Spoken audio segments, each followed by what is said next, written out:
sejam bem-vindos à nossa aula de Biologia de hoje. Eu sou a professora Érica Guimarães e vamos à leitura do objeto de conhecimento da aula.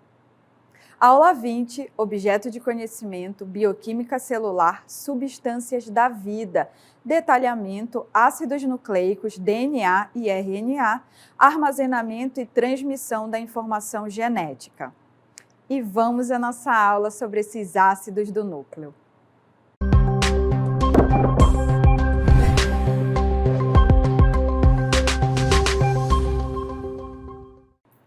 Ao tratarmos sobre esses ácidos nucleicos, nós temos uma pergunta que vai relacionar diretamente a nossa aula sobre eles, que é: por que o DNA, que está, vejam vocês, aqui ao meu lado, essa molécula, ele é considerado o livro da vida?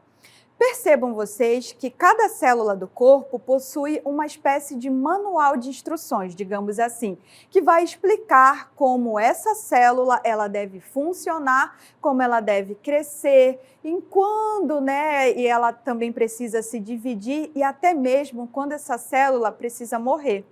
E esse manual, ele é formado pelo que chamamos ácidos nucleicos, principalmente o DNA e o RNA.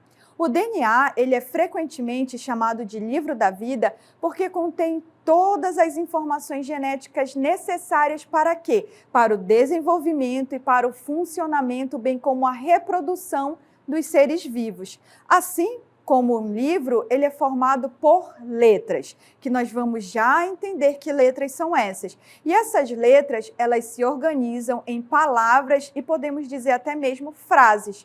E assim o DNA é composto por sequências, que são essas letras chamadas de bases nitrogenadas, que vão codificar, ou seja, dizer a informação, ou seja, informações hereditárias que precisam ser expressas por essa célula, que vão caracterizar aquele organismo, como ele se comporta, qual é a aparência dele. Por isso ele é chamado de livro da vida, uma vez que ele codifica essas informações. Vimos, então, que esses ácidos nucleicos, eles são compostos pelo o DNA e o RNA. Vamos ver a definição de ácidos nucleicos?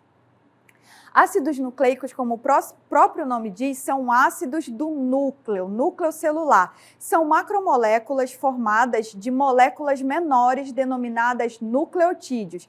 E elas contêm as informações genéticas dos organismos, bem como fazem a transmissão das características dos indivíduos de geração em geração. E é o que nós chamamos de hereditariedade. Vamos observar as funções exercidas por esses ácidos nucleicos.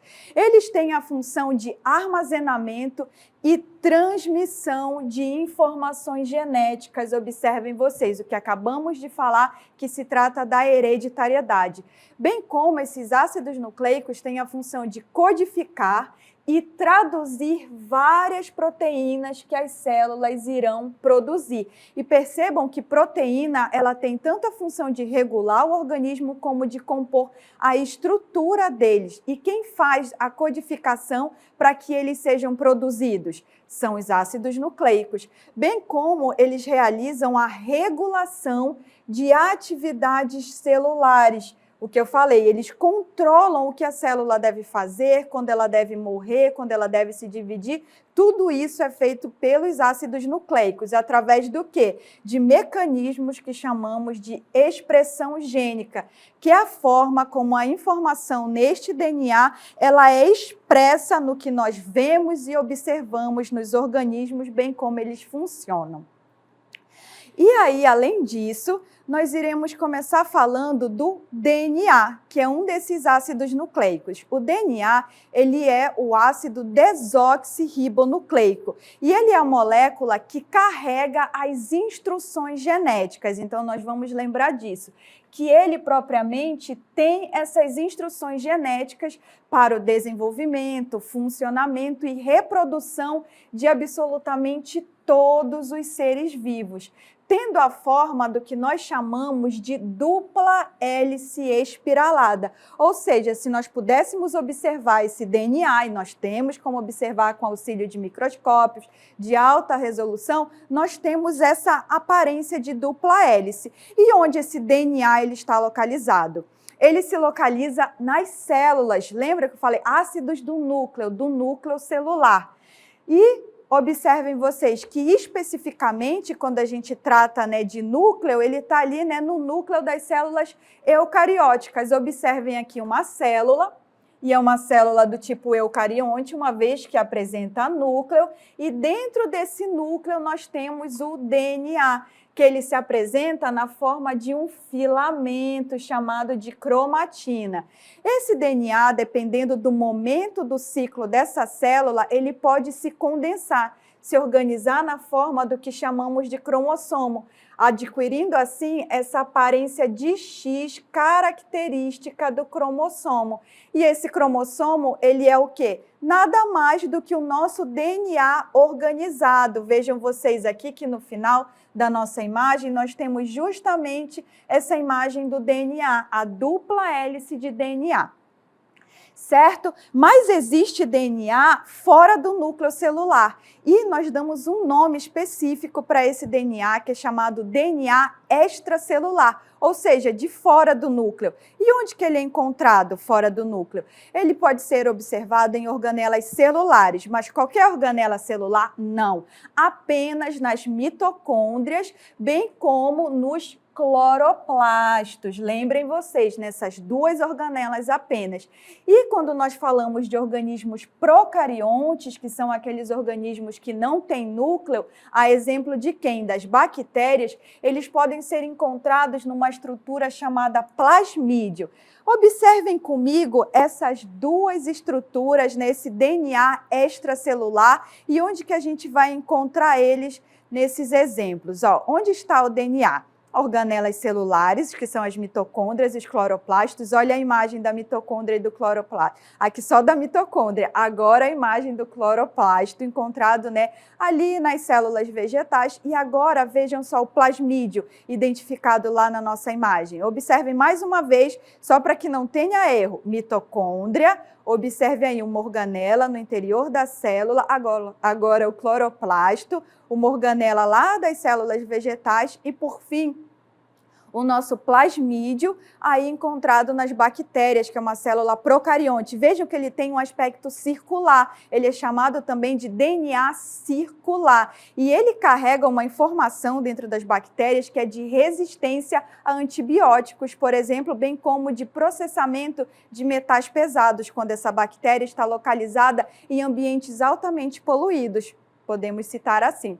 E vejam, que estrutura apresenta o DNA? A gente já começou a observar, né, que ele tem esse formato, ó, de dupla hélice. Então, acompanhem comigo. Essa estrutura, ou seja, a forma que esse DNA se apresenta, é duas cadeias que também podem ser chamadas de fitas, que elas se enrolam uma na outra de forma que fica numa aparência de dupla hélice.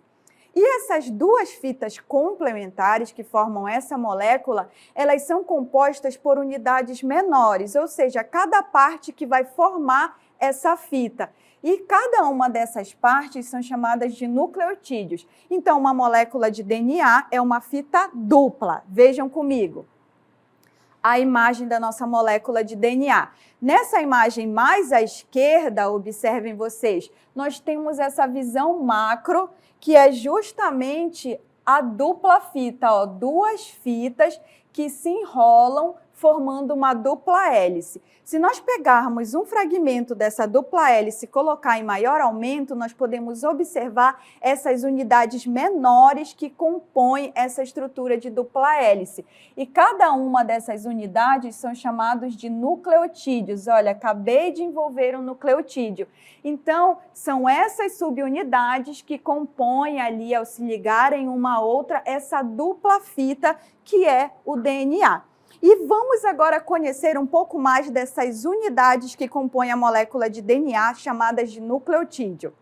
Os nucleotídeos, eles são formados por um grupo fosfato, então observem que vão ter três partes que vão formar o nosso nucleotídeo, que é o fosfato, bem como um açúcar, só que não é qualquer açúcar, é um açúcar do tipo pentose, que significa, ó, esse ose significa que se trata de uma substância que é um açúcar, só que esse pente de penta quer dizer que são 5 o quê? 5 carbono. Observem aqui, ó, a nossa imagem do nosso açúcar, que a gente vê que ele tem 5 carbonos em sua estrutura molecular. Então, uma pentose. E além do fosfato, da pentose, ele é formado por uma base nitrogenada, que são as letras que se associam, né, que compõem, que representam o nosso DNA. E quais são essas bases nitrogenadas? Elas são 4 no total: a adenina, a timina, citosina e a guanina.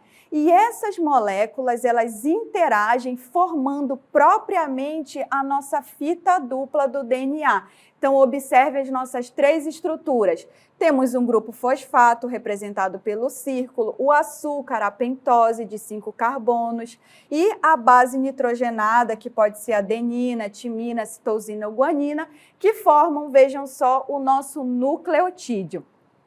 Como falamos, essas bases nitrogenadas, elas podem ser de 4 tipos, e elas são os componentes que formam os nucleotídeos, as unidades estruturais dos ácidos nucleicos. Observem aqui, temos 4 tipos de bases nitrogenadas, são elas que já citamos: a adenina, temos também a guanina, temos a citosina e temos a timina. Vou falar dessa quinta daqui a pouco. E elas podem se dividir, vejam vocês, em 2 tipos, que são as púricas. O que a gente observa na imagem, que as bases nitrogenadas púricas, elas apresentam esse formato de 2 anéis, que são chamados de anéis benzênicos, ou seja, as bases púricas adenina e guanina têm a sua fórmula molecular 2 anéis.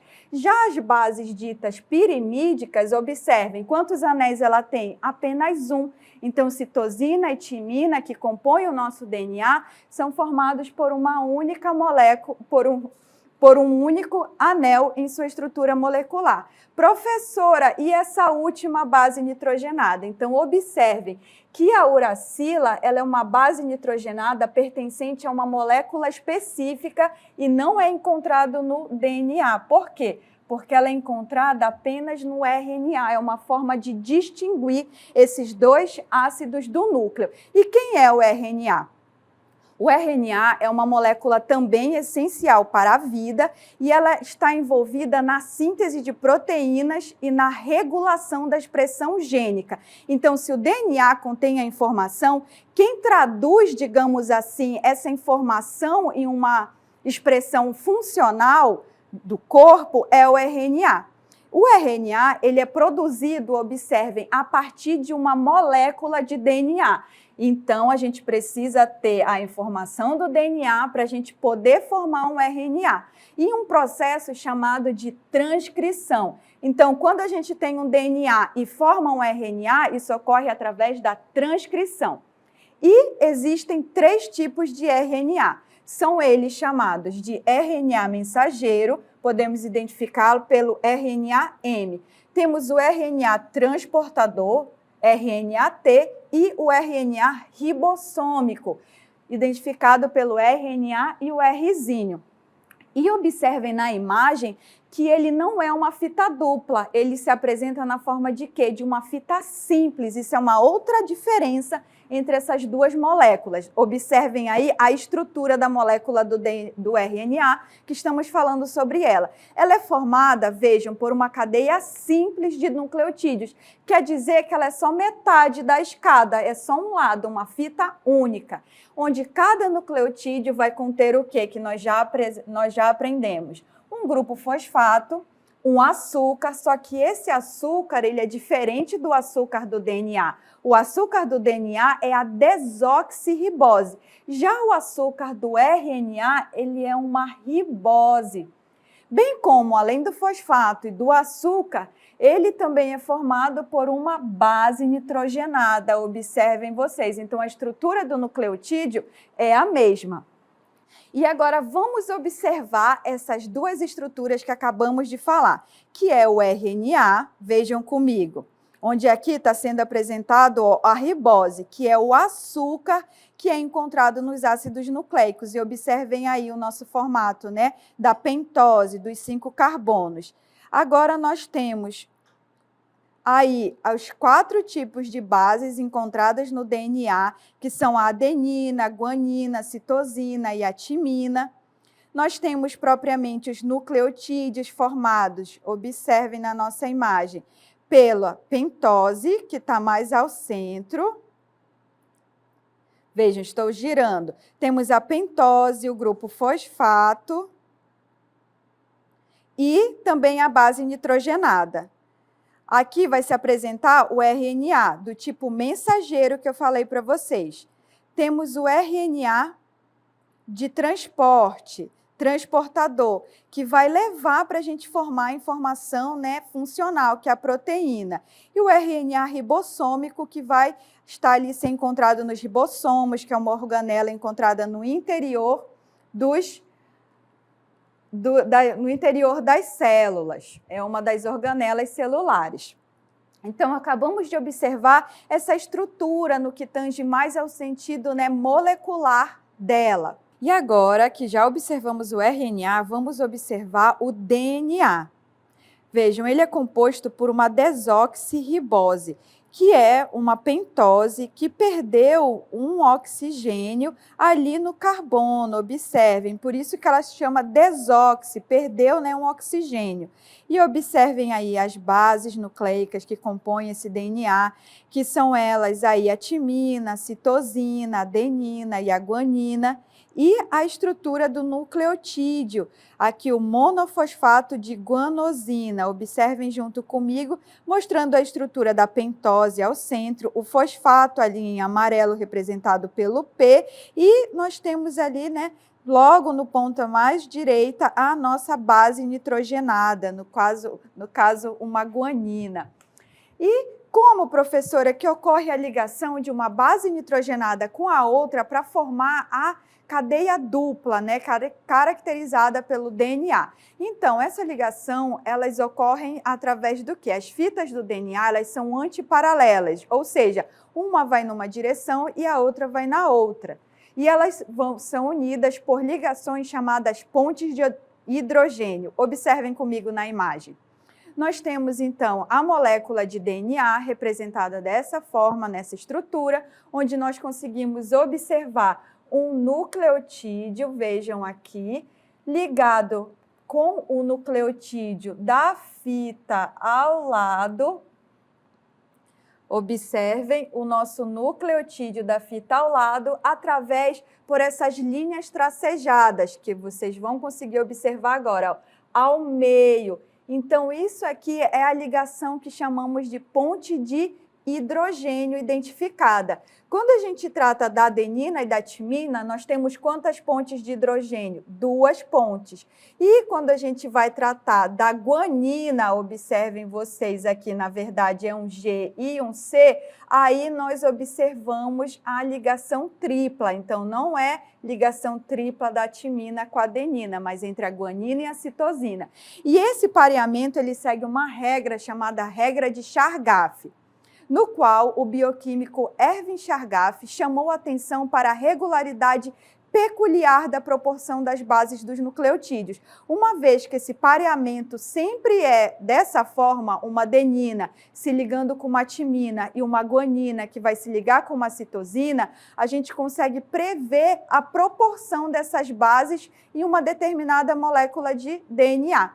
Essa regra estabelece que uma molécula de DNA, a quantidade de adenina, ela sempre vai ser igual à quantidade de timina, uma vez que estão ligadas, bem como a quantidade de guanina sempre será igual à quantidade de citosina. Por quê? Porque elas se pareiam. E essa descoberta foi crucial para a compreensão da estrutura do DNA e o desenvolvimento do modelo de dupla hélice, né, por Watson e Crick. Uma vez que a gente tem o conhecimento de uma das fitas, necessariamente a gente já sabe qual que vai ser a base complementar na fita ali complementar a ela. certo? Então, isso é o que estabelece. Agora, vocês vão observar um vídeo que vai falar sobre a incrível descoberta do DNA. Acompanhem comigo. O que nos faz humanos? Por que temos os olhos dos nossos pais ou habilidades únicas? A resposta está escondida dentro de cada célula: o DNA. Mas como descobrimos sua estrutura? Essa é uma história de genialidade e controvérsias. Em 1869, Friedrich Miescher descobriu uma molécula ácida no núcleo das células, o DNA. Mas só nos anos 1940, cientistas como Avery e Chargaff provaram que ela guarda o código da vida. Faltava um detalhe: sua forma. Nos anos 1950, Rosalind Franklin, uma especialista em raios-x, capturou a imagem mais nítida do DNA, a foto 51. Enquanto isso, Watson e Crick tentavam montar modelos físicos. Até que, em 1953, viram a foto de Franklin e tiveram um insight. O DNA era uma dupla hélice. A estrutura era uma escada torcida. Os corrimãos feitos de açúcar e fosfato e os degraus de bases que sempre se pareiam: adenina com timina, citosina com guanina. Assim, o DNA podia se copiar perfeitamente. Em 1962, Watson, Crick e Wilkins ganharam o Nobel. Franklin, que morreu em 1958, não foi incluída. Mas hoje sabemos, sua foto foi essencial. O DNA revolucionou a medicina, a justiça e até a busca por vida extraterrestre. Tudo começou com uma molécula e mentes curiosas. Então, conhecemos um pouco mais sobre essa incrível descoberta do DNA e como ela se deu.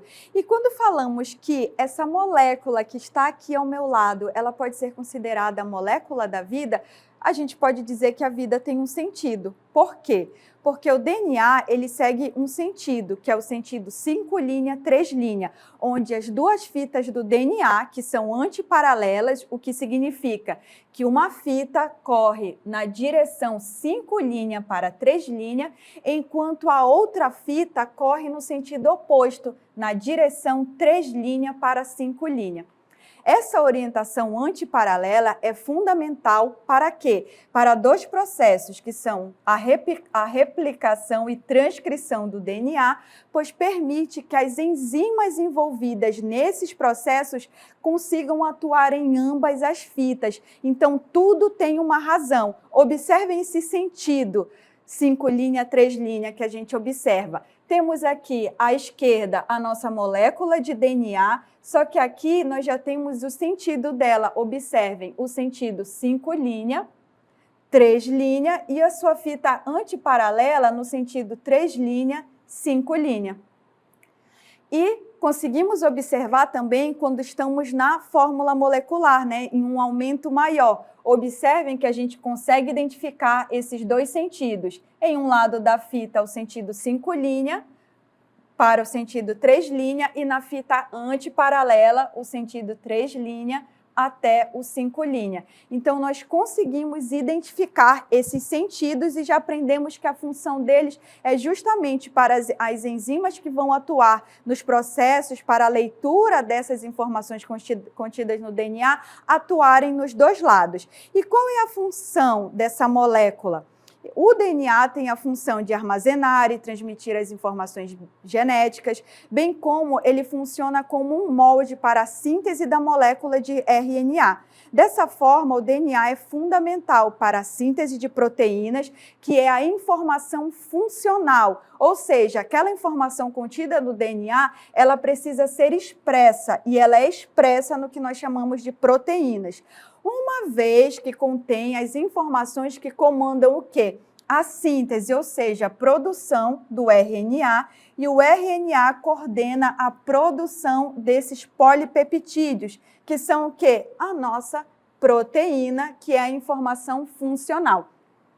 Como que ocorre esse processo onde o DNA ele é codificado, transcrito em um RNA e posteriormente traduzido na proteína, informação funcional? É o que nós vamos acompanhar agora. Inicialmente, o DNA ele passa por um processo de duplicação, também conhecido como replicação do DNA. Essa é uma das etapas do ciclo celular, essa duplicação do material genético celular.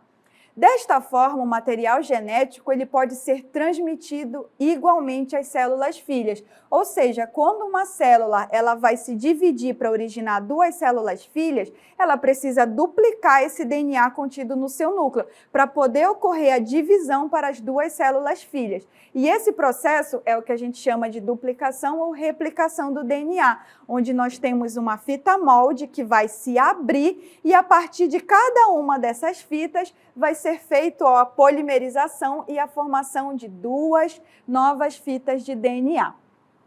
Isso é importante para que a gente consiga realizar lá na frente a síntese de proteínas.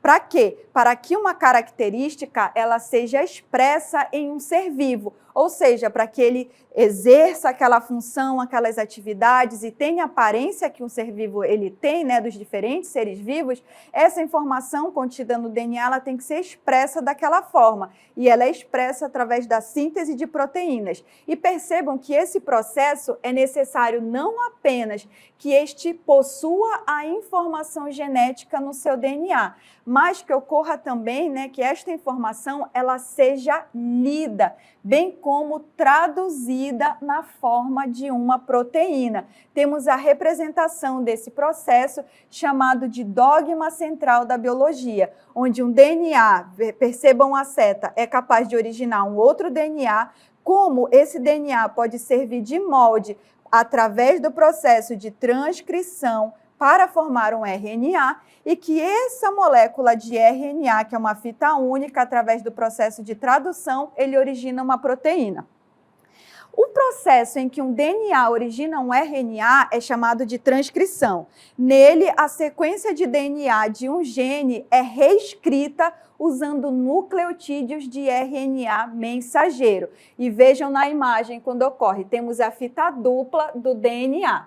Essa fita dupla, uma delas vai ser um molde para a construção do nosso RNA mensageiro, ou seja, a informação lá vai ser reescrita numa fita única, que é o RNA, chamado de RNA mensageiro. Essa molécula de RNA, ela é formada a partir de uma molécula de DNA. E quem é que vai auxiliar nessa formação é uma enzima chamada RNA polimerase. Então, a partir da informação do DNA, nós conseguimos construir a correspondência.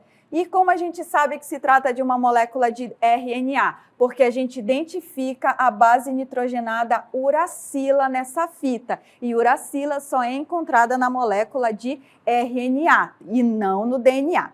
Posteriormente, temos nosso RNA mensageiro pronto, nós passamos para a etapa chamada de tradução. Nela, a sequência de nucleotídeos do RNA mensageiro é traduzida, por isso se chama o processo de tradução, em uma sequência de aminoácidos de um polipeptídeo. Ou seja, a partir do RNA mensageiro vai poder ser construída a nossa proteína de acordo com as informações contidas nele. O nosso RNA mensageiro, ele já não é lido base por base, ele começa a ser entendido a partir de uma trinca chamada de códons. Então, a leitura é feita a cada 3 bases nitrogenadas.